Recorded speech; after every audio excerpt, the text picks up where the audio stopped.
We are here with Ben Rogers, who is Professor of Practice at the University of London and also Distinguished Policy Fellow leading the LSE Cities European Cities Initiative in partnership with Bloomberg Philanthropies. Thank you for joining me, Ben. We are here today because Eurocities, LSE Cities and Bloomberg Philanthropies have recently published a groundbreaking new report on public innovation capacity in European city governments. Could you tell us what government innovation capacity is and why it is important to promote this in city governments, and give us maybe a few examples? So we all know that European cities are going to need to innovate to meet the big challenges ahead, whether it's climate change or disruptive tech or creating more affordable housing or tackling congestion and air pollution.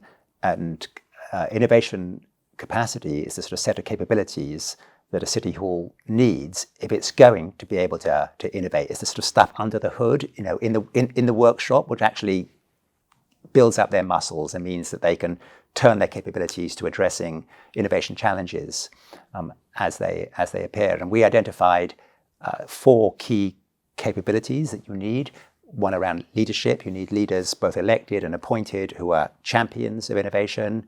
You need partnership capabilities, abilities to work with other partners outside of City Hall. You need analytic capabilities to data, research, evaluation.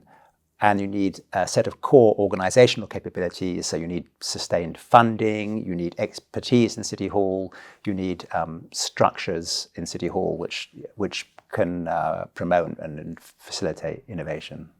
Could you share with us some of the report findings and maybe takeaways? Yeah, so I think that, in a way, the headline is European cities increasingly understand the value of building up their innovation capacity. They're investing in it. They're doing well. I think in terms of leadership, European mayors, I think, get the value of it.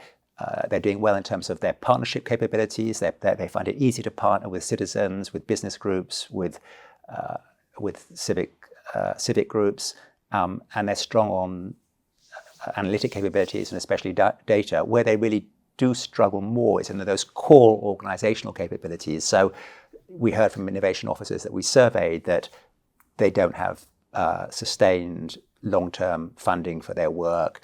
They often find it hard to recruit people with the right innovation skills. They haven't yet created a sort of innovation culture in their organizations, which sort of, where the default is to welcome new ideas rather than to reject them. So I think that's where they've got to do most work. This report builds on the latest Eurocities Pulse survey, which gathers information from 65 cities from 27 European governments in relation to innovation in city government. Could you tell us what some of the most striking differences are in the application of government innovation in different parts of the EU, and maybe share with us some of the case studies that you selected for the report? Sure. So actually, across the board, we got a good response rate from every region in Europe, and I would say the similarities are more striking than differences. But one difference certainly is when we ask people what's holding back their organizational capabilities in Northern and Western Europe. They identified the fact there wasn't always sort of strong support from the top of the organization. In Eastern Europe, they talked about lack of funding. In Southern Europe, they talked about rigid rules which hamper recruitment and retention of innovation expertise. So that's sort of one. That's I guess one broad pattern. In terms of the sort of the case studies, we were struck by the way in which some cities, Bologna is an example, are setting up independent innovation agencies. Bologna has a sort of civic innovation agencies, and that's a way of getting around the strict recruitment and retention regulations. It's a way of making partnership easier with universities, with civic groups, with business groups, and with citizens. And not just Bologna, but many cities now across Europe, or at least some cities across Europe, are beginning to set up these independent agencies. And I think that's a really interesting way forward.